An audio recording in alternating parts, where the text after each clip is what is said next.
அனைவருக்கும் அருள் சரவணின் அன்பு வணக்கங்கள். இந்த பதிவு இடைக்காட்டு சித்தர் பற்றி இந்த பதிவு இருக்குது. இடைக்காட்டு சித்தர் உங்களுக்கு எல்லாருக்குமே தெரியும். நிஜானந்த போதத்தில் திருவண்ணாமலையில் வந்து இடைக்காட்டு சித்தரோட ஜீவசமாதி இருக்கிறதா சொல்கிறாங்க. இது மட்டும் இல்லாமல் திருவிடை மருதூரில் வந்து போகர் ஜனசாகரத்தில் சொல்கிறார் திருவிடை மருதூரில் இருக்குன்னு சொல்லிட்டு. அதே மாதிரி சிவகங்கையில் இடைக்காட்டூர்ன்ற அரிகண்ட ஈஸ்வரர் கோயிலில் வந்து இடைக்காட்டருடைய ஜீவசமாதி இருக்கிறதா சொல்கிறாங்க. இதனோட கிளிப்பிங்ஸும் நம்மளுடைய இதில் கொடுத்துருக்கேன். இப்போ நீங்கள் பார்க்குறது அந்த கிளிப்பிங்ஸ் தான். இருந்தாலும் இது வந்து எங்கே இருக்குது அப்படின்னு பார்த்தீங்கன்னா, நம்மளுடைய திருவண்ணாமலையில் இடைக்காட்டு சித்தர் இது வந்து 6வது பிரகாரம் பிரம்மலிங்கத்துக்கு பக்கத்தில் ஒளி சமாதியாக இருக்கக்கூடிய இடம் இருக்குது. இது திருமஞ்சன கோபுரத்துக்கு முழுக்க ஆடுகளுடைய சிலைகளை வந்து இது பண்ணியிருக்காங்க. இது வந்து திருவண்ணாமலையில் கோசாலைக்கு அருகில் அந்த மாடுகள்லாம் கட்டியிருப்பாங்க இல்லையா, அந்த இடம் பக்கத்தில் இடைக்காட்டருடைய ஜீவ சமாதி இருக்கிறதா சொல்கிறாங்க. அதனுடைய பதிவுகளையும் நான் போட்டிருக்கேன். இடைக்காட்டார் வந்து திருவாதிரையில் அவதரிச்சதா சொல்கிறாங்க. அதனால்தான் புரட்டாசி மாதம் திருவாதிரை நட்சத்திரம் அன்னைக்கு வந்து விசேஷமாக இந்த இடைக்காட்டருக்கு வந்து தீபம் விளக்கேற்றி வழிபாடு பண்ணுவாங்க. பொதுவாகவே திருவாதிரை நட்சத்திரம் அதே நாளில் புதன்கிழமையில் நீங்கள் வந்து இந்த இடைக்காட்டரை வந்து நீங்கள் வழிபாடு பண்ணிங்கன்னா ரொம்ப விசேஷம். இது வந்து புதனுக்கான ஒரு இடமா கருதப்படுது. புதனுக்கான ஒரு ஸ்தலமாகவும் இது இருக்குது. இதில் வந்து இவர் வந்து ஆடு மாடுகளை மேய்க்கக்கூடிய ஒரு கோனாருடைய இதில் இருந்து இடைக்காட்டார் வந்ததுனால அவருக்கு இடைக்காட்டார்ன்ற பேரும் கிடைச்சது. இது வந்து இவர் இடைக்காட்டு சித்தர் வந்து 15வது நூற்றாண்டில் வாழ்ந்தவர்னு சொல்கிறாங்க. போகர் சித்தர் சமாதி அடைவதற்கு முன்னும் புலிப்பாணிய பழனியிலையும் இடைக்காட்டு சித்தரை வந்து திருவண்ணாமலையிலையும் இறைப்பணி செய்யும்படி கடவுள் வந்து கட்டளையிடுறதா சொல்கிறாங்க. ஒரு விஷயம் தெரிஞ்சுங்க, மேய்ப்பவர் வந்து இறைவன், நம்ம தான் பசு. நம்மளை வந்து பஞ்சேந்திரியங்களால் கட்டி வச்சுருக்காங்க. இதே நேரத்தில் இடைக்காட்டு சித்தர் வந்து தொண்டை மண்டலத்தில் உள்ள இடையன்மேடு என்ற இடையன் திட்டு என்ற ஊரில் இடையர் குலத்தில் பிறக்கிறாரு.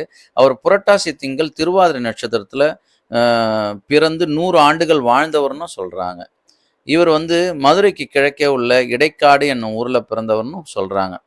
இவர் பல்வேறு இடங்களில் சுற்றி அலைஞ்சாலும் பாண்டிய நாட்டை அடைஞ்சாருன்னு சொல்கிறாங்க. அங்கே ஆடுகளை பலவற்றை வந்து சேர்த்து அவர் மேய்க்கும் தொழிலில் ஈடுபடுறாரு.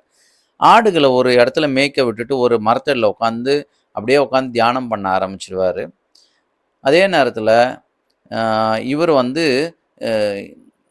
இரவா வரம் பெற்ற நவநாத சித்தர்களில் ஒருவர் வந்து இவரை வந்து அணுகியிருக்கிறாரு. இவர் வந்து இந்த ஆடுகளை மேய்ச்சிட்டு இருக்கும்போது அவருக்கு வந்து அந்த இளைப்பாறும் போது அவருக்கு வந்து அந்த ஆட்டுடைய பாலை கொடுக்குறாரு அந்த நவநாத சித்தருக்கு. அது கொடுக்கும்போது அவர் வந்து உளம் மகிழ்ந்து அவருடைய பசி ஆறுனதுனால உனக்கு நான் வந்து உபதேசிக்கிறேன்னு சொல்லி அவர் வந்து உபதேசித்த உடனே அந்த இடைக்காட்டு சித்தர் வந்து அதுக்கப்புறம் வந்து இடைக்காடார் இருந்தவர் இடைக்காட்டு சித்தராக மாறுறாரு.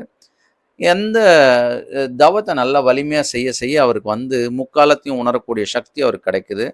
அதே மாதிரி அவர் வந்து அஸ்ட்ராலஜிலையும் அவர் வந்து வான சாஸ்திரத்துலேயும் ரொம்ப சிறந்து விளங்குறாரு. அதனால் இவர் வந்து முன்கூட்டியே 12 ஆண்டுகள் கழித்து ஒரு பஞ்சம் தலைவிரித்து ஆடப்போகுதுன்றதை முன்கூட்டியே தெரிஞ்சுக்கிறதுனால அவர் என்ன பண்ணுறாருன்னா, முன்னெச்சரிக்கையாக அவங்களுடைய ஆடுகளுக்கு தினமும் கொஞ்சம் கொஞ்சமாக எருக்க இலையை கொடுத்து பழக்கிறாரு. ஏன் எருக்க இலையை கொடுக்கணும் அப்படின்னா, எருக்க இலை வந்து எந்த காலத்துலேயும் பஞ்சமாக இருந்தால் கூட எருக்கஞ்செடி வளரும். அந்த எருக்கஞ்செடி யார் இது பண்ணுறாங்களோ கொஞ்சம் மயக்கம் மாதிரி வரும், கொஞ்சம் உடலில் அரிப்பு ஏற்படும். அந்த மயக்கம் மாறி வரக்கூடியதை வந்து அந்த ஆடுகளுக்கு கொஞ்சம் கொஞ்சமாக விஷத்தன்மை இருக்கிற செடின்றதுனால கொஞ்சம் கொஞ்சமாக கொடுத்து பழக்கம் பண்ணி அதுங்க ஈஸியாக சாப்பிட்ற மாதிரி பண்ணிடுறாரு. அதே மாதிரி 12 ஆண்டுகள் வரைக்கும் கெட்டு போகாத குருவரகுன்ற தானியத்தை அவர் வந்து சேமித்து வச்சு அதை வந்து சேத்தோட நல்லா கலந்து அவருடைய அந்த குடிலுக்கு சுற்றி அந்த களிமண்ணோட சேர்த்து அந்த குருவரகையும் சேர்த்து அதில் நல்லா பூசி விட்டுறாரு. இந்த மாதிரி பூசின விஷயங்கள்ல இந்த ஆடுகளுக்கோட என்ன விஷயம் அப்படின்னா, அந்த ஆடுங்களுக்கு இந்த இதை சாப்பிட்ட உடனே எருக்கம் இலையை சாப்பிட்டோன்னே உடம்புல அரிப்பு ஏற்படும். இந்த அரிப்பு ஏற்படும் போது அப்பப்போ அது போய் செவுத்துல போய் உராயறத அவர் கவனித்து இந்த வேலையை அவர் செய்கிறாரு. இந்த மாரி அந்த 12 வருடங்கள் கழிச்சு அந்த காலம் வருது. அந்த காலம் வரும்போது எல்லா உயிரினங்களும் பஞ்சத்தால நெறைய இறந்து போகுது. புல், பூண்டுகள் முளைக்கிறதுக்கும் ரொம்ப இதுவாகுது.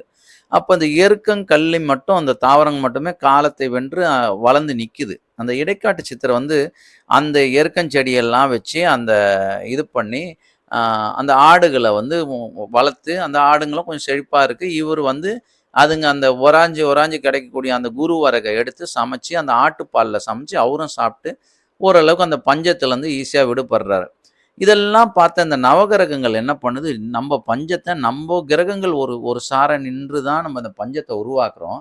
இந்த பஞ்சத்திலேயே ஒருத்தன் நல்லா இருக்கிறான்னா, அவன் எப்படி இருக்கிறான்? அத நம்ம போய் தெரிஞ்சுக்கணும்னு சொல்லி, சித்தர்கள்லாம் அந்த நவகிரகங்கள் எல்லாம் இந்த சித்தருக்கு முன்னாடி வந்து மாறு வேஷத்துல வந்து அவர் முன்னாடி வந்து பார்க்குறாங்க. இது மாரி வந்தவுடனே இவருக்கு தெரிஞ்சிடுது ஞான திருஷ்டியில வந்தது எல்லாமே நவகிரகங்கள் தான் சொல்லி, அவங்களுக்கு அந்த ஆட்டுப்பால் வந்து அவங்களுக்கு வந்து வந்தவங்களுக்கு குடுக்குறாரு. அந்த வரக வந்து அதில சமைச்சு குடுத்த உடனே இவங்க வயிறார சாப்பிடுறாங்க. வயிறார சாப்பிட்டோனே அந்த எருக்கம்பால்ல சமைச்ச உணவுன்றதுனால, இவங்களுக்கும் அந்த சாப்பிட்ட உணவும் சரி, இவங்களுக்கு வந்து கொஞ்சமா மயக்கம் வந்து அவங்க அப்படியே படுத்து தூங்கிடுறாங்க. அப்ப இடைக்காட்டர் என்ன பண்றாருன்னா, அந்த கிரக நிலைகள் எந்துக்கு சாதகமா வச்சா மழை வருமோ, அந்தந்த இடத்துல, அந்தந்த வந்த நவகிரகங்கள்ல எடுத்து அந்தந்த இடங்கள்ல வைக்கிறாரு. இதன் மூலமா மழை ரொம்ப அதிகமா பெஞ்சு, அந்த ஊரே செழிப்பா மாறுது. அப்ப இந்த குளிர்ச்சியினால இந்த நவகிரகங்கள் எழுந்துக்குது. எழுந்த உடனே இவரு பார்த்து இவ்ளோ புத்திசாலித்தனமா, அதுவும் தனக்குன்னு மட்டும் இல்லாம இந்த ஊருக்கு பஞ்சம் நீங்கிறதுக்கு தான் இவன் செஞ்சிருக்கான். அதனால இவனுக்கு வந்து நம்ம நல்லது பண்ணுவோம்ன்னு சொல்லி அவங்க அகம் மகிழ்ந்து அவங்க அங்கருந்து கிளம்புறாங்க. இது வந்து இடைக்காட்டாருடைய அ கதையில இவருக்கு அந்த மாதிரி இது வருது. அதே மாதிரி ஆம் இவரு வந்து தமிழாண்டுகள் 60க்கும் பலனுரைக்கும் நூல்கள வந்து வருடாதி நூல்ன்னு அவர் எழுதியிருக்கிறாரு. சாரின்ற வைத்திய நூலும், காலக்கணிதன்ற நூலையும் அவரு இயற்றியிருக்கிறாரு. இவருகிட்ட வந்து ஒரு மகாவிஷ்ணுவோட தசாவதாரத்துல வணங்கக்கூடியது எத வணங்கலான்னு சொல்லி ஒருத்தர் வந்து அவர்கிட்ட மண்டிட்டு வந்து கேட்குறாங்க. அப்ப அவர் சொல்றாரு, "ஏழை, இடையன், இளிச்சவாயன் இவங்க 3 பேர கும்பிடு நல்லா வருவேன்னு" சொல்றாங்க. அப்போ அவருக்கு புரியல. "ஐயா எங்களுக்கு புரியிற மாரி சொல்லுங்கன்னு" கேட்குறாங்க. அப்ப ஏழைன்னா யாரு? ஏழைன்னா ராமன். என்னதான் அரசனா பிறந்தாலும், ஆ காட்ல காட்ல வளர்ந்தனாலயும் அவன் ஏழையாவே வாழ்ந்திருக்கான். அதனால ராம அவதாரத்த வந்து நீ வணங்குனா நல்லா வருவ. சரி அடுத்து இடையன்னா, கிருஷ்ண அவதாரத்தை வணங்குனா வாழ்க்கையில முன்னுக்கு வருவ, நல்லா வருவன்னு. அடுத்து இளிச்சவாயன்னு சொல்லி யார சொல்றாருன்னா, நரசிம்ம அவதாரத்தை வணங்குனா, நீ உன்னுடைய வாழ்க்கையில வீடு பேர் அடையலான்னு சொல்லி சொல்றாரு. அப்போ இவருடைய இந்த புலமைய பார்த்து எல்லாம் அதிசயத்து போனாங்களாம். இவ்ளோ அழகா எப்படி ஒரு விளக்கம் குடுக்க முடியும்ன்ட்டு.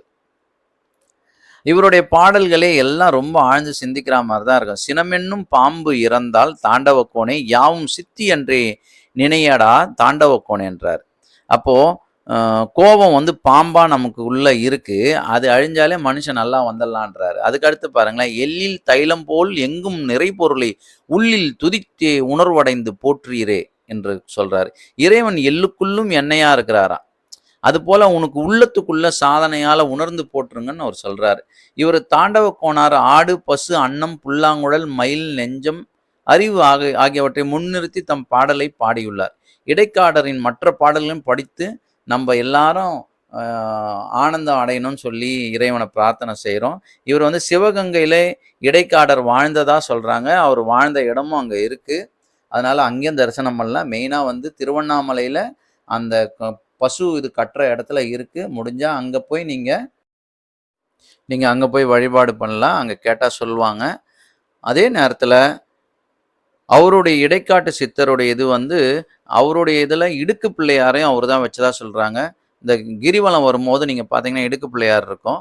அந்த இடுக்கு பிள்ளையார் வந்து பல பேருடைய நோய்கள தீர்க்கிறதா சொல்றாங்க. அதனால வாய்ப்பு கிடைக்கும்போது, அவர் வச்சு அந்த இடுக்கு பிள்ளையாரையும் வழிபாடு பண்ணிட்டு வாங்க. இது புதனுடைய ஸ்தலம்ன்றதுனால பச்சை நிறத்துல வந்து ஆடை அணிவிக்கிறது, பச்சை நிறத்துல யாருக்காவது தானம் குடுக்கறது அந்த ஸ்தலத்துக்கு ரொம்ப விசேஷம். அவர வந்து திருவாதிரை நட்சத்திரத்துல விளக்கேத்தி சாமி கும்பிடுங்க. வாழ்த்துக்கள் உங்க அனைவருக்கும். அடுத்த பதிவுல வந்து வால்மீகி சித்தர பத்தி நம்ம பார்ப்போம். அவருடைய பதிவுகள பார்க்கலாம். உங்களுக்கு இது புடிச்சிருந்தா ஷேர் பண்ணுங்க, சப்ஸ்கிரைப் பண்ணுங்க. வாழ்த்துக்கள். வாழ்க வளமுடன். நன்றி, நன்றி, நன்றி.